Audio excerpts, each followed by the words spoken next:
Saudi Arabia is spearheading the new non-aligned movement to secure its place among the world leaders. But why are they opting for a different path instead of aligning with their US allies? Well, Saudi Arabia's view of the world is shaped by a number of unique factors. In this video, we'll explore Saudi Arabia's worldview and their ambition to lead an alternative alliance for many countries around the world. Key factors influencing Saudi Arabia's worldviews. Saudi Arabia's worldview is based on these factors: their role in what's known as OPEC, their goal in strengthening the non-aligned movement, and their international affairs, which are closely tied to their defense, sovereignty, and, to a lesser extent, their culture. As the third largest oil-producing nation in the world, Saudi Arabia's worldview is based on a position of power and influence. Together with Iran, Iraq, Venezuela, and Kuwait, Saudi Arabia helped form the Organization of Petroleum Exporting Countries, or OPEC. OPEC is an alliance of oil producers who came together and agreed to limit or increase oil production to control the supply and price of oil on a global scale. Since its inception, OPEC has gained 8 additional members and expanded their cartel business model to other nations who want to participate. There are 11 additional countries, including Russia, in this extended group known as OPEC+. Together, OPEC holds over 81% of the world's oil reserves, and they are responsible for 44% of the world's total oil production. Because OPEC accounts for so much of the world's total oil, each nation stands to gain more by cooperating than by acting independently in a free market. Competition would drive prices down and help the average citizen afford petrol and other petroleum products, but it would lower profits for the oil producers.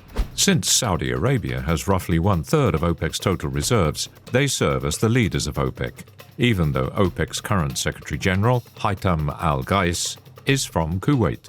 Saudi Arabia controls the largest group of oil-producing nations in the world, so the Saudi government sees itself as the world leader in oil. They believe they have a responsibility to use this power to gain more wealth for themselves and other OPEC members to enrich the lives of their citizens, and they want to use this power to facilitate their other agendas. Saudi Arabia is also leveraging their natural oil production to become an alternative to the US and Russia, who are the first and second largest oil-producing nations respectively. They are using this influence to gain a louder voice among the group known as the Non-Aligned Movement, or NAM. The Non-Aligned Movement is a group of 120 nations that have not pledged to be a part of either side of the NATO or Soviet divide. As the Cold War continued to escalate, both NATO and the USSR tried to bring smaller countries into the fold to establish battle lines and strengthen their spheres of influence, to avoid getting caught in the crossfire of a potential nuclear war and to strengthen their own sovereignty. The presidents and prime ministers of Yugoslavia, Indonesia, India, Ghana, and Egypt came together to form the Non-Aligned Movement, which now has an additional 20 observing states and 10 organizations in addition to the member nations, making it the largest grouping of countries in the world, bigger than both NATO and the former Soviet Union combined in terms of total countries. Saudi Arabia wants to empower NAM to have a larger presence on the global stage. Saudi Arabia sees itself in smaller nations and aims to use NAM to help support developing nations. Of course, there are political reasons for their work in NAM. As the Cold War died down, attention on the non-aligned movement died down. But recently, in part thanks to Saudi Arabia's actions, there's been renewed interest in NAM. Some have even dubbed the current state of affairs a new non-aligned movement. Saudi Arabian view of the US and other nations. No nation exists in a vacuum. Not even North Korea is totally isolated. So to understand Saudi Arabia's worldview, it's important to look at their international relationships. Many of Saudi Arabia's worldviews on defense, culture, and sovereignty can be explored through their long and rocky relationship with the United States. The two nations have had ups and downs for years. So, looking at key events will showcase Saudi Arabia's current views and explain why tensions are rising between the two nations.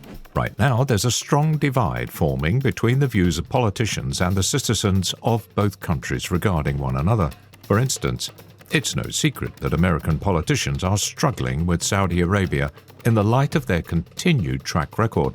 But these politicians are hard-pressed to give up on years of strategic and diplomatic deals that have been painstakingly fostered with the leading nation of OPEC+. Is it a sunk cost fallacy? Or will Saudi Arabia and the US mend ties and realign their interests? Either way, while it makes sense for politicians to continue supporting Saudi Arabia, the American people are starting to become fed up. Likewise, Saudi Arabia's government and their population are becoming increasingly disillusioned with the classic view of America as liberators and harbingers of justice. For the average person in the US, one of the biggest blows to US-Saudi ties came from the searing File 17, released in 2016 under the Obama administration. This document was classified under Bush, and it showed that some of the attackers on 9/11 had ties with Saudi Arabian diplomats. Among those named were Omar al-Bayoumi, a low-level government employee who was contracted under the Saudi Civil Aviation Administration and who helped the hijackers find housing in San Diego; Fahad al-Tumari, who worked as a diplomat in LA while aiding the extremist group as they arrived there; and multiple other low-ranking civil servants who aided the bombers in the US. In many people's eyes, the worst part of File 17 was that Bush ordered it to be classified, and it's likely that Saudi Arabia and US intelligence officials worked together to keep some of these details under wraps. This hurt US popular opinion on both sides of the political spectrum. Some put the weight of blame on Saudi Arabia, while others put more blame on the Republican Party, since that was the party affiliated with George W. Bush, acting president at the time, even though the CIA isn't aligned with either party. Adding fuel to the fire was the recent assassination of Washington Post journalist Jamal Khashoggi. Afterwards, a U.S. intelligence report showed that Saudi Arabia's ruler, Crown Prince Mohammed bin Salman, must have signed off on the operation. Biden was clearly on a tightrope with his response, sanctioning roughly 50 Saudi Arabian individuals, but declining to pursue legal action against the Crown Prince. Many felt this was inaction. But it's important to remember that Saudi Arabia has huge leverage, and the US still has the long-term goal of gaining allies in the Middle East. Any extreme action against the Crown Prince would likely undo decades of work, while slow and steady progress could eventually result in justice for Khashoggi without damaging international relations. It's a hard pill to swallow, but there's no way Biden or any US official will forget about the offense until they can enact justice. It's likely a waiting game. But Saudi Arabia probably knows this as well, which complicates their relations and their plans for the future.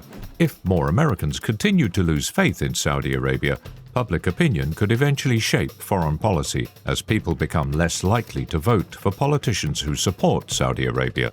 They could even vote out current party members for supporting Saudi Arabia in the past, even if these politicians change their views. Other damaging events include the Arab oil embargo of 1973, when Saudi Arabia pushed OPEC, known at the time as OAPEC, to halt oil sales to countries that supported Israel during the Ramadan war fought between Israel, Egypt, and Syria. This embargo caused oil prices to skyrocket by 400%, sending the global economy into a recession. Oil is Saudi Arabia's biggest weapon. Saudi Arabia has proven that it can dramatically influence the global economy on par with the US, Russia, and China. The results of their oil embargoes and production cuts have shown that their strategy can work. Even though OPEC's power squeeze hurts the rest of the world, it emboldens Saudi Arabia's vision of a new, non-aligned movement capable of lifting up Saudi Arabia as a fourth superpower, without the need for cutting-edge military might, the likes of the US, China, and Russia. If Saudi Arabia and OPEC rise to power and bring more nations under the fold of the new non-aligned movement, they will increase their military influence as well. A play toward a stronger military would give Saudi Arabia and OPEC nations the chance to exercise imperialist wars, just like those instigated by the three superpowers in the past over Vietnam, Korea, Afghanistan, and, like now, Ukraine. Goodwill as a path to defense. One of the cornerstones of US and Saudi Arabia relations stems from the Mutual Defense Assistance Agreement of 1951. Since this agreement was enacted, the US has provided military defense of Saudi Arabia in exchange for oil. Historically, Saudi Arabia has also supported US foreign policy, but that's changed in recent years. It's possible, or even likely, that Saudi Arabia is simply leveraging their defense agreements with the US to bolster their own forces, with the express intention to snub the US if and when the time is right, even if it burns a bridge. Once Saudi Arabia attains their vision, they could cut ties with any nation they please. The more power Saudi Arabia gains, the more likely it is for nations to turn towards Saudi instead of the US, China, or Russia. Once that happens, Saudi Arabia can pick and choose their strategic partners, not based on what they bring to the table, but based on how easily they can be manipulated. This is the strategy deployed by Russia in the past, and even by China today. Even though outsiders and average citizens can see the transparency in Russia and China's bids to create puppet nations, these superpowers often select autocratic or non-democratic nations, where the free will of the people doesn't hold sway. The leaders of these nations are predictable. They want more power at any cost.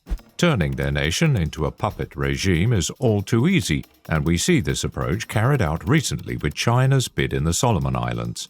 Although diplomats from the Solomon Islands say that police training and cooperation will strengthen their defense, it's clear that the true winner is China, aiming to create a new Iron Curtain in Asia. Saudi Arabia might also deploy this tactic with neighboring nations or developing countries in Africa or South America.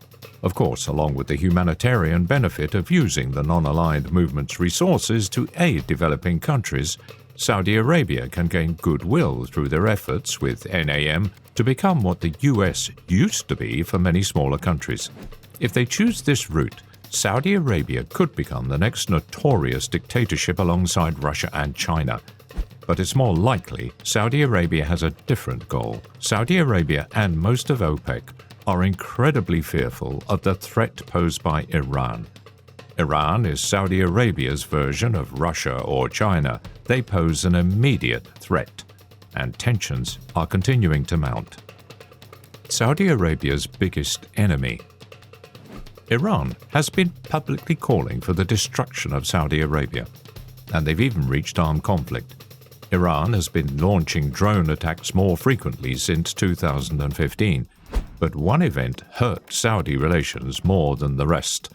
When Trump was in office, 25 drones and cruise missiles attacked Saudi oil businesses. This attack was the largest disruption of the daily oil supply in history. With the Carter Doctrine of 1980, the US set up multiple military defensive outposts throughout the Persian Gulf and vowed to defend allied nations like Saudi Arabia. However, Trump's administration did neither deter nor defend against the attack, and it even seemed to take both the US and Saudi Arabia by surprise, showing blind spots in both nations' intelligence resources. Recently, Saudi Arabia shared intel with the US that showed evidence of Iran preparing for an attack. Protests are still rocking Iran, and from Saudi Arabia's perspective, the move toward full-on war could prove strategic for the ruling party of Iran. Sending the nation to war would give a pretense to evoke martial law, forcing stricter control over the already oppressed citizens of Iran. It could also serve as a means to end the protests by forcing conscripts into battle. Iran reduces the number of protesters and scares the remaining population into compliance. The Iranian government and many of the people there are aware of the vast wealth and natural resources Saudi Arabia possesses, so the allure of victory and the spoils of war attained over a long-standing perceived enemy could help unify supporters of the Iranian regime and sway those on the fence to commit to the extremist policies of their government. The Saudi report claimed the attack could happen within 2 days, but so far Iran has not pulled the trigger. The US has maintained a strong position against Iran's saber-rattling and war rhetoric, but declining relationships between the US and Saudi Arabia have left Saudi feeling vulnerable. Iran continues to receive strong support from Russia and China, so both the US and Saudi Arabia are incentivized to band together against Iran. For a while, it seemed like Iran was a top priority for the US, but these days, with the US focusing on Ukraine and China, many Saudi Arabians feel the US has abandoned them to face the growing threat of Iran alone. Saudi Arabia could try to win back more support from the US by caving to US demands like releasing more oil and making moves to hold the autocracy more accountable. But since the US has already waned on its promises, additional sacrifices by Saudi Arabia would sabotage their goal of independence and their vision of a non-aligned future. Instead, Saudi Arabia is looking to strengthen ties with other nations to build their non-aligned movement, to end reliance on the US and other global leaders, and to bolster their defenses, all without compromising their internal goals. Soured relations are shaping Saudi Arabia's views. Saudi Arabia's relationship with Iran and the US highlights their view of US hypocrisy and helps explain why they're on the path towards a new non-aligned movement. Saudi Arabia bore direct witness to the atrocities Iran committed during the Syrian genocide that killed hundreds of thousands. Yet the US did not directly make public bids to hold Iran's leaders accountable for that event. So it feels strange to them that the US publicly decried their leader over the death of Khashoggi. It's an ethical nightmare to weigh the killing of one journalist against hundreds of thousands. But the general sentiment in Saudi Arabia is that the US public and politicians should have responded to Iran the same way they called for bin Salman's reckoning. Otherwise, the US has a double standard favoring their shared enemy. From the Saudis' perspective, the message the US and the Western world sends is clear. To the citizens and politicians of Saudi Arabia, that's what the US has done by allowing Iran to threaten the sovereignty and safety of their borders. To make matters worse, Saudi Arabia views US demands as impossible requests that come at the cost of their own security and autonomy. From the US perspective, it makes sense to request Saudi Arabia to stop or reduce its dealings with Russia and China. The US already had tenuous ties with Russia prior to their war in Ukraine, so it was easy for them to cut ties and enact harsh sanctions. But Saudi Arabia is the leader of OPEC+, and Russia is a member of this extended OPEC Council. Stripping Russia of its membership status or acting against them would make other OPEC nations question Saudi Arabia's commitment to their shared business venture. It would be akin to NATO kicking out one of its members. Taking strong action against Russia would undermine Saudi Arabia's leadership role, and that's one of the biggest cards they have to play when it comes to their own security. Then there's China, and it's obvious that China is Saudi Arabia's largest trading partner, just as it is with the US. China is the largest single-nation trade partner with the US. The US imports over $500 billion worth of goods from China and exports only $129 billion worth of goods and services, equating to a $343 billion trade deficit in favor of China. Meanwhile, China is also Saudi Arabia's largest trade partner, accounting for $9 billion worth of exports and $27 billion worth of imports. So, if the US wants Saudi Arabia to roll back their reliance on China, in their eyes, the US should do the same. The Western world rightfully demands change to Saudi Arabia's governmental structure, which stifles freedom. Saudi Arabia consistently ranks among the worst nations in the world for human rights. It's tough for free nations to make Saudi Arabia see the harm they cause with their laws and enforcement policies. But if we want to understand Saudi Arabia's views on the world, then this is a vital piece of the puzzle. Their government is ruled by royalty, who mostly follow strict religious interpretations that dictate the laws of their nation. However, Saudi Arabia has made some changes in recent years that show it could be on the very slow path to reform. For instance, women can obtain passports, travel, and do other legal and official activities without male permission and supervision. This is a small step for Westerners, but considering other Arab nations have even stricter laws, this was a tough step for Saudi politicians. In some nations, even suggesting these changes could bring the death sentence. Saudi citizens and politicians feel the current regime should get some credit for the policy changes they have made. Of course, it's not enough, but taking a hard-line stance on a supposed ally without giving much in return is probably not the way to change Saudi Arabia's views of the world. After all, they see the US as hypocrites for not enforcing the Carter Doctrine. So that gives citizens and politicians a justification for disregarding and rejecting Western views on ethics and human rights. Saudi Arabia still isn't a pillar of freedom, but the value of these changes can't be understated, especially at a time when other Middle Eastern nations like Iran, Afghanistan, and others are on a path towards further radicalization and reduction of human rights. Regardless of what's objectively correct, dealing with nations that are so different from the Western world is a delicate game of give and take. Saudi Arabia has a grim view of their biggest ally, the US.